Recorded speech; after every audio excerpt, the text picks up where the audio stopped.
Chapter 4. How is the gold become dim? How is the most fine gold changed?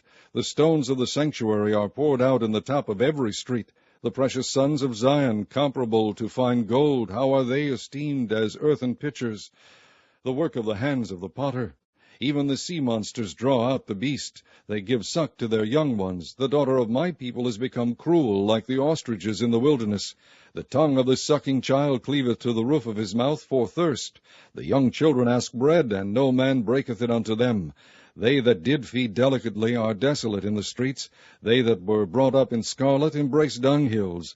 For the punishment of the iniquity of the daughter of my people is greater than the punishment of the sin of Sodom, that was overthrown as in a moment, and no hand stayed on her.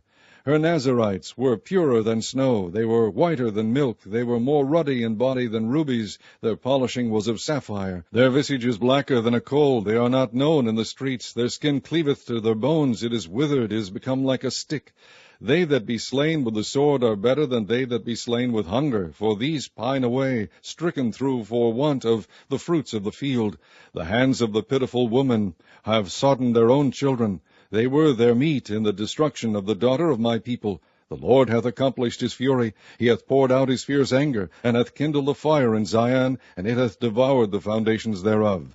The kings of the earth and all the inhabitants of the world would not have believed that the adversary and the enemy should have entered into the gates of Jerusalem. For the sins of her prophets and the iniquities of her priests, that have shed the blood of the just in the midst of her, they have wandered as blind men in the streets. They have polluted themselves with blood, so that men could not touch their garments.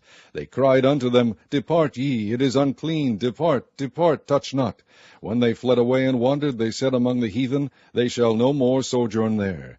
The anger of the Lord hath divided them, he will no more regard them. They respected not the persons of the priests, they favored not the elders. As for us, our eyes as yet failed for our vain help. In our watching we have watched for a nation that could not save us.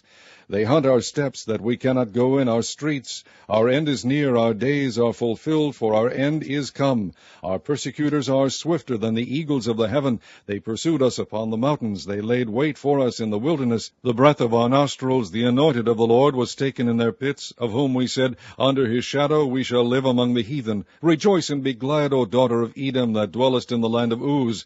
The cup also shall pass through unto thee. Thou shalt be drunken, and shalt make thyself naked. The punishment of thine iniquity is accomplished, O daughter of Zion. He will no more carry thee away into captivity. He will visit thine iniquity, O daughter of Edom. He will discover thy sin.